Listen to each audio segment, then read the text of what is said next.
काफ़ी सालों के बाद एक ग्रुप के साथ जाने का मुझे मौका मिला, क्योंकि मैं ज़्यादातर सोलो राइड ही पसंद करता हूँ। और ज़्यादातर मेरे जितने भी राइड हुए हैं आज तक, वो मेरे सोलो रहे हैं या फिर मैं और मेरी फैमिली मेरे साथ रही है। और ये पहली बार मुझे मेरे लाहौल के ही राइडर्स ग्रुप है, रोहतांग राइडर्स, उनके सौजन्य से, उनके अनुरोध पे मैं उनके साथ जुड़ा हूँ। और हमारा जो टूर है इस बार साच पास का है, जो बाय चंबा होते हैं साच पास, और फिर वहाँ से लाहौल एंटर करेंगे। ये टोटल 1 वीक का टूर है और आज हमारे इस टूर का तीसरा दिन है। इस वक्त हम लगभग चंबा की बॉर्डर में एंटर कर चुके हैं। और ये पहला गांव है जिसे चौवाड़ी कहते हैं। और छोटा गांव तो नहीं, काफ़ी बड़ा कस्बा है ये। और यहाँ काफ़ी देर हम रुके, और रुकने के बाद अब मैं वेट कर रहा हूँ कि बाकी के जो राइडर्स हैं वो हमसे थोड़ा आगे निकलें, ताकि अब शाम होने को भी आई और हमें अभी खजियार पहुँचना है। खजियार पहुँचने से पहले अभी हमें जोत क्रॉस करना है। जोत ये भी एक छोटा सा पास है। छोटा तो नहीं कहूँगा, कम से कम ये भी 2-2.5 हज़ार मीटर की हाइट का एक पास है, जहाँ गर्मियों में भी आपको बर्फ़ दिखाई देती है। और बरसात के मौसम में और आज के मौसम में धुंध बहुत होती है, जो काफ़ी मुश्किल होता है इसमें ड्राइव करना, क्योंकि एक तो बहुत नैरो रोड है। नैरो रोड में अगर सामने से कुछ आ जाए तो आपको काफ़ी देर रुकना पड़ सकता है, या आपको अपना जगह ढूंढना पड़ता है कि आपके लिए कोई exact proper safe parking space है कि नहीं।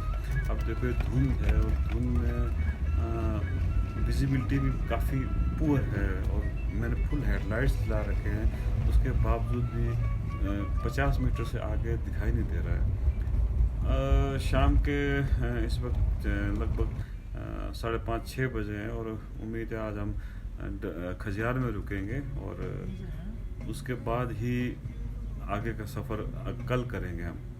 अभी देखो एक बस आ रही है, बस के पास करने के लिए हमारे सारे राइडर्स, जो 87 राइडर्स हमारे साथ हैं बाइकर्स, और 20 के आसपास 4 व्हीलर्स भी हैं, जिनमें से एक मैं भी हूँ। और इनका टीम का एक हिस्सा बना हूँ, इस बार पहली बार बना हूँ। और ग्रुप में जाने का थोड़ा मुझे एक्सपीरियंस नहीं है, और उस एक्सपीरियंस को मैं थोड़ा एंजॉय कर रहा हूँ। अब हम खजियार पहुँच चुके हैं, और आज हम अपने होटल की तरफ रुख कर रहे हैं, जहाँ हम आज रात काटेंगे। वाह, ये है खूबसूरत खजियार, जिसे मिनी स्विट्ज़रलैंड भी कहा जाता है। आज सुबह हम वॉक पे निकले थे, तो कल्पना जिसे हमेशा कुछ चीज़ों से परहेज है, उनमें से एक है गंदगी का ऐसी जगह पर पाया जाना, और वो भी प्लास्टिक के लिफाफे में, जो वो बिल्कुल भी सहन नहीं करती है। उसने अब देखो अपना काम शुरू कर दिया है, और अब इसे तब तक नहीं माने जब तक इसका प्रपोजल वो डिस्पोज ऑफ ना करे। वैसे हमें ये चीज़ें खुद को समझनी चाहिए। इतनी खूबसूरत जगह पर हम कचरा फेंक कर क्या दिखाना चाहते हैं? हम घूमने जाते हैं, घर से बाहर जाते हैं, लेकिन सफाई का ध्यान देना ज़रूरी है। डॉक्टर मोनिका जो आईपीएस हैं और लाहौल की बेटी हैं, एसपी चंबा होने के नाते इन्होंने हमें नेक्स्ट डे फ्लैग ऑफ किया, ताकि हम आगे का सफ़र जारी कर सकें। ये गोपाल जी हैं, मेरे परम मित्रों में से एक हैं, और एक अच्छे राइडर हैं, और कोई भी राइड ये मिस नहीं करते हैं। बहुत ही जोशीले एक व्यक्तित्व है, जो किसी भी टफ राइडिंग के लिए हमेशा तैयार रहते हैं। आगे ये थार जा रही है, जो काफ़ी हैवीली मॉडिफाई किया है। वाटरफॉल है, जिसे बिल्कुल सड़क के बीच में होने के कारण उसका थोड़ा फ़ायदा भी हम उठा रहे हैं। थोड़ा शीशे या विंड स्क्रीन जिसे कहते हैं, साफ़ कर रहे हैं, और इसका एक अपना ही चार्म है यार। वैसे आप लोग भी अक्सर इस तरह के हरकतें तो करते ही होंगे, क्योंकि राइडर का नब्ज़ जानता हूँ। अब कल्पना भी कहाँ पीछे रहने वाली है, उन्हें भी इस झरने का एक आनंद लेना है, और उसका वो पूरा फ़ायदा उठा रहे हैं। और दूसरी तरफ देखो हमारे राइडर्स भी नज़र आ रहे हैं, और कितना शानदार लगते हैं जब एक एक रिदम के साथ ये जब चलते हैं और पूरे ट्रैफिक रूल के साथ। ब्रदरहुड इनका एक मोटो है और ये मानना पड़ेगा इनमें जो जज्बा है वो एक डिसिप्लिन्ड मैनर पे चलने का है। और शायद यही एक सबक है राइडर्स के लिए कि आप राइडिंग करते हो तो उसका मज़ा लीजिए, लेकिन कभी भी जोखिम ना लें और ना ही कभी कोई किसी तरह के स्टंट्स करें, ना ही कोई ट्रैफिक रूल्स को वायलेट करें। एक प्रॉपर ड्रेसअप होकर आपको चलना चाहिए, जिनमें रिफ्लेक्टर्स सबसे ज़्यादा ज़रूरी है आपके राइडिंग गियर्स के साथ साथ, क्योंकि इससे हमें दूर तक पता चलता है कि आगे कोई राइडर चल रहा है। अब रास्तों के हालत ऐसे हैं कि राइट फ्रॉम खजियार से जब क्रॉस हुए थे उससे 8-10 किलोमीटर के पश्चात रास्ते कहीं टूटे कहीं पक्के सब मिक्स होते जा रहे हैं, और साथ में हम एक हल्के हल्के चढ़ाई भी चढ़ रहे हैं। और व्यू यहाँ का बहुत ही ब्यूटीफुल है, हरियाली भी है क्योंकि अभी अभी ताज़ी बारिश हुई है। और सेफ्टी के साथ चलना यहाँ बहुत ज़रूरी है क्योंकि बहुत ही नैरो रोड है, बहुत नैरो रोड है, जिसकी मैक्सिमम विड्थ मेरे हिसाब से 10 फीट से ज़्यादा नहीं है, कई जगह तो उससे भी कम है। तो मैं यही चाहूँगा कि जब भी इस रूट पे हो तो डिसिप्लिन ड्राइविंग ज़रूरी है, फोटोग्राफी भी ज़रूरी है, लेकिन आप उसके बीच में अपने ध्यान को बिल्कुल डाइवर्ट ना करें। अब रोड बिल्कुल ही ऑफ रोडिंग के लेवल पे आ चुका है और इस रूट पे लगभग 15 से 20 साल पहले कई राइड कर चुका हूँ और लगभग उससे पहले भी 3 और 4 बार मैं आ चुका हूँ। तब से कई जगह हालात वैसे ही हैं, लेकिन कुछ जगह पर हालात सुधर चुके हैं और कुछ जगह तो ऐसे हैं जो 20 साल पहले जैसे थे वैसे ही हैं। लेकिन जिसे कहूँ कि 80% रास्ता पहले से बहुत बदल चुका है। जहाँ हमें पहले क्रॉस करने के लिए गाड़ी को पास देने के लिए दिक्कतें आती थी, हमें कोई 100-200 मीटर पीछे जाना पड़ता था, आगे जाना पड़ता था, वो अब स्थिति अभी तक मुझे कहीं नज़र नहीं आई है, जो एक अच्छी बात है। और हो सकता है कि अगले 10-12 साल में इसका एक रूप ही चेंज हो जाए, एंगल ही चेंज हो जाए। अब इस रूट पे सेफ्टी के कुछ सिक्योरिटी के भी कुछ मसले खड़े हो गए हैं, क्योंकि कुछ JNK का बॉर्डर साथ लगता है और पीछे कुछ हथियारबंद लोग वहाँ से इधर घुस आए थे, जिस कारण हमें अपना कैमरा वगैरह आज टॉप से पहले थोड़ा बंद करना पड़ेगा, क्योंकि चेकिंग होगी और चेकिंग के बाद ही वो हमें आगे जाने देंगे। और मैं नहीं चाहता कि भी सिक्योरिटी को भी हम रिकॉर्डिंग करें और उसको आप तक पहुंचाएं, जो एक सुरक्षा की दृष्टि से सही भी नहीं होगा। तो थोड़ी देर रुके हैं यहाँ पर ताकि थोड़ा रेस्ट करें। झटके लग लग के रास्ते में बहुत बुरा हाल हो चुका है और देखो कितना सुंदर वाटरफॉल है यहाँ पर। अब कल्पना तो मानेगी नहीं, क्योंकि नेचुरल जो एक आकर्षण है प्रकृति का, उसका वो भरपूर आनंद लेना चाहती हैं और हमेशा ही उनकी एक आदत रही है। और मुझे तो खैर उनके हाँ में हाँ मिलाना ही पड़ता है।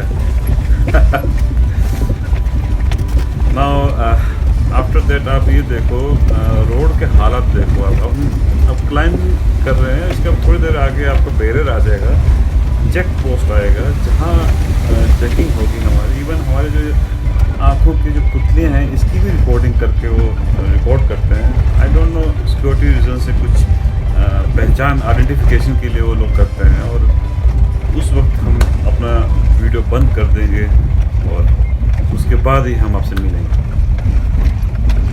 अब आगे हम निकल चुके हैं बैरियर से और हल्की हल्की बूंदाबांदी भी है और मौसम बदल रहा है।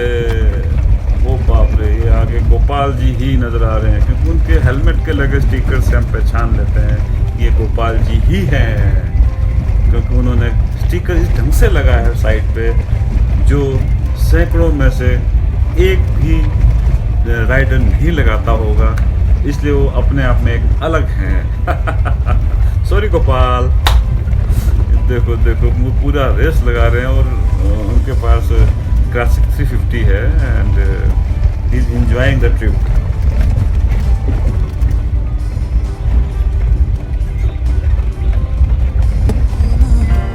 बस प्यार ही प्यार पले एक ऐसे गगन के तले, एक ऐसे गगन के तले। कभी कभी ऐसा हो जाता है। टॉप में कुछ रिकॉर्डिंग्स की थी जो जब मैं इसे लैपटॉप में डाउनलोड कर रहा था तो देखा कि रिकॉर्डिंग हुई ही नहीं है, ओनली स्टिल फोटोग्राफ्स आए हैं और उसका मुझे बहुत अफसोस है और दुख है कि मैं वहाँ रिकॉर्डिंग नहीं कर पाया। चलो ऐसा कभी हो ही जाता है ये भी एक हिस्सा है ट्रिप का और ऐसे से भी इसका भी आनंद लेना चाहिए। अब हम नीचे की तरफ उतर रहे हैं, मौसम थोड़ा भीगा भीगा सा भी है, बारिश भी है और जैसे जैसे हम नीचे उतर रहे हैं बारिश कम होती जा रही है, लेकिन ऑफ रोडिंग ख़त्म ही नहीं हो रही। ये भाई साहब अकेले चले हैं, शायद ये रोड में PWD के कोई वर्कर हैं। देखो यार, ऐसे हालात में भी कई जगह मुझे PWD के वर्कर, ये मशीनें काम करते हुए दिखाई दे रहे हैं और जो एक अपने आप में एक जज्बा है। ऐसे हालात में काम करना इतना आसान भी नहीं है। Hats off to them all. और इनके कारण ही हम स्मूथली इन रोड पर चल पाते हैं। अब इतना स्मूथली भी नहीं कह पाऊँगा कि बहुत ही उबड़ खाबड़ है। अब क्या करें, जहाँ बर्फ़ साल में ज़्यादातर रहती हो तो उसके हालात ऐसे ही होते हैं। ये छोटा सा वाटरफॉल है, इस वक्त कम है, जब खुद बरसात होती है तो रोड पे पहुंच जाता है ये वाला पानी। तो आज रोड पे नहीं है, रोड पे साइड पर है, लेकिन सिर्फ छींटे हम महसूस कर सकते हैं जिसका आनंद जरूर लेंगे।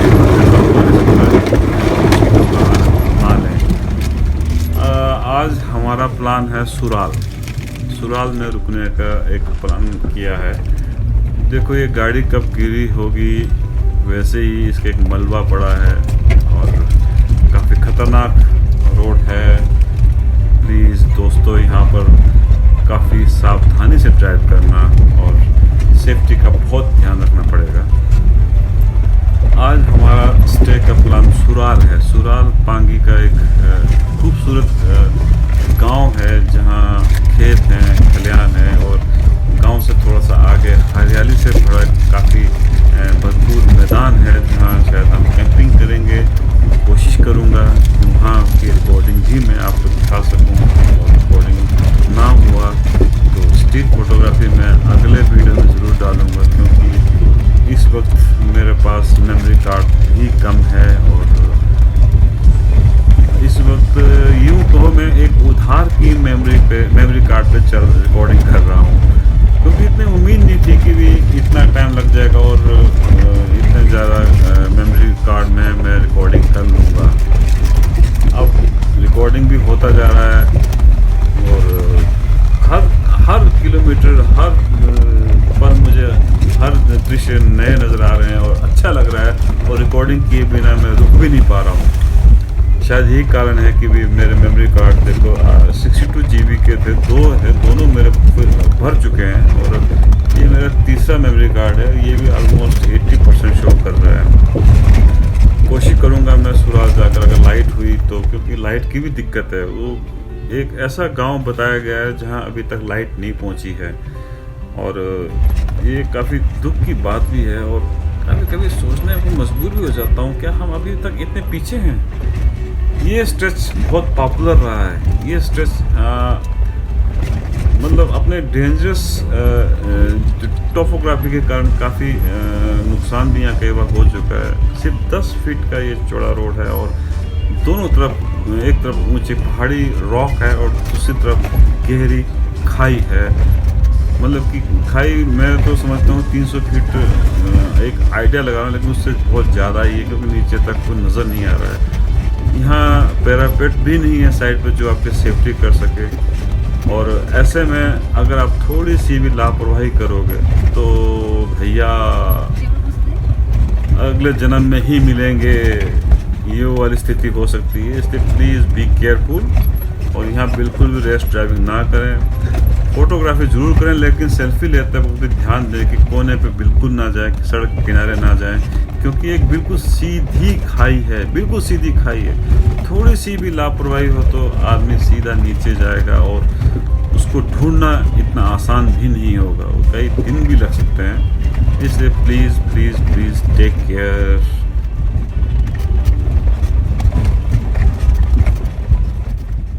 Good morning. रात को काफ़ी लेट हम इस जगह पर आए और टेंट लगाने में, पिच करने में काफ़ी दिक्कतें भी आई, क्योंकि अंधेरा था, लाइट थी नहीं। और ये मेरा म्यूज़िक सिस्टम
आप सबसे विदा चाहूँगा और एक अनुरोध ज़रूर करूँगा कि मेरे चैनल को सब्सक्राइब ज़रूर करें, ताकि मैं आगे भी अच्छे वीडियोस अपलोड करने की कोशिश करूँ।